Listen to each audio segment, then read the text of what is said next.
নতুন নিয়মে একটি জিমেইল অ্যাকাউন্ট খোলা এখন খুবই সহজ। নতুন করে একটি জিমেইল অ্যাকাউন্ট খোলার জন্য শুরুতেই আপনাকে আপনাদের ফোনের ডাটা কানেকশন বা ওয়াইফাই কানেকশন এর যেকোনো একটিকে অন করতে হবে। এবার চলে যেতে হবে আপনাদের মোবাইলে যে সেটিংস অ্যাপ্লিকেশন রয়েছে সেই সেটিংস অ্যাপ্লিকেশনে। এবার এখান থেকে আপনাদেরকে খুঁজে বের করতে হবে আপনাদের মোবাইলে যে অ্যাকাউন্টস নামে একটা অপশন রয়েছে সেই অ্যাকাউন্টস অপশনে টাচ করুন। এবার এই পেজটার একটু নিচের দিকে চলে গেলে এখানে একটা পাবেন অ্যাড অ্যানাদার অপশন, এটাতে টাচ করুন। এবার এখান থেকে দেখতে পাচ্ছেন এখানে গুগল নামে একটা অপশন রয়েছে, সেই গুগল অপশনে আরেকটা টাচ করুন। এবার চেকিং ইনফো অপশনটা চলে আসবে এবং আপনাদের মোবাইলটি আপনারা যেভাবে লক করেছেন ফিঙ্গারপ্রিন্ট প্যাটার্ন অথবা পিন সেইটা দিয়ে আপনারা আপনাদের মোবাইলের লক থেকে ছাড়িয়ে নেবেন। এরপর চেকিং ইনফো অপশনটা কিন্তু কয়েক সেকেন্ড লোড হবে, জাস্ট ওয়েট করবেন।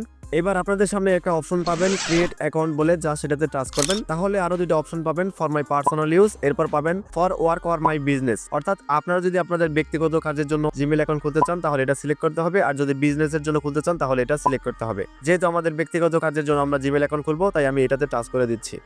ফর মাই পার্সোনাল ইউজে টাচ করলে কিন্তু এখানে আমাদের নাম দিতে হবে, অর্থাৎ আমরা যার নামে জিমেইল অ্যাকাউন্টটি খুলবো তার নামটা এখানে দিয়ে দিতে হবে। আমি আমার নামটাকে এখানে দিয়ে দিয়েছি এবং আপনারা এখানে দেখতে পাচ্ছেন শিওর নেম, তার মানে হচ্ছে ডাকনাম। আপনারা চাইলে ডাকনাম দিতে পারেন, আর যদি না চান তাহলে না দিলেও চলবে। এরপর আপনারা নিচের দিকে পাচ্ছেন নেক্সট অপশন, সেই নেক্সট অপশন একটা টাচ করবেন।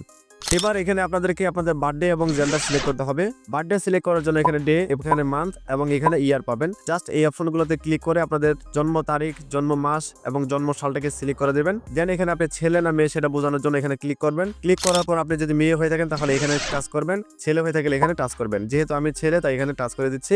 সবকিছু ফিল আপ করা হয়ে গেলে এখানে পাবেন আপনারা নেক্সট অপশন, সেই নেক্সট অপশন একটা টাচ করতে হবে। এবার হচ্ছে আমাদের মূল কাজটি, আমরা যেই নামে আমাদের জিমেইল অ্যাড্রেসটি বানাতে চাই বা খুলতে চাই সেই নামটি আমাদের এখানে দিতে হবে। আপনারা হয়তো জানেন জিমেইল অ্যাড্রেস হচ্ছে ফোন নাম্বারের মতো আলাদা আলাদা।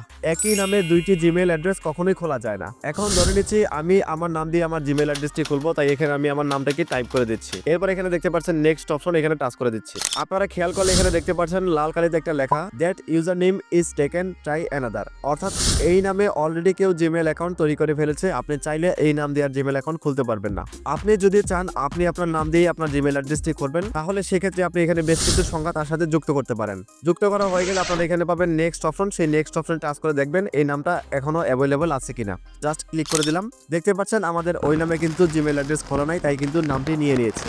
আপনারাও এইভাবে ট্রাই করে দেখবেন আপনার কোন নামটি নিচ্ছে। এবার আপনাদের জিমেইল অ্যাকাউন্টের জন্য শক্তিশালী একটা পাসওয়ার্ড তৈরি করতে হবে যাতে অন্য কেউ হ্যাক না করতে পারে। একটা শক্তিশালী পাসওয়ার্ড তৈরি করার জন্য আপনাকে ছোট হাতের অক্ষর, বড় হাতের অক্ষর এবং বিভিন্ন চিহ্নের কিন্তু একটা মিশ্রণ করতে হবে। অর্থাৎ সবগুলো জিনিস মিশিয়ে যদি আপনারা একটা পাসওয়ার্ড তৈরি করেন তাহলে কিন্তু আপনাদের পাসওয়ার্ডটা শক্তিশালী হবে এবং সহজেই কেউ হ্যাক করতে পারবে না। এবার নেক্সট বাটনে ক্লিক করুন। এই পেজটার নিচের দিকে রয়েছে আই এগ্রি বাটন, এইখানে জাস্ট আপনাদেরকে একটা টাচ করতে হবে। এই পেজটাতে আপনাদের কয়েক সেকেন্ড ওয়েট করার প্রয়োজন হবে।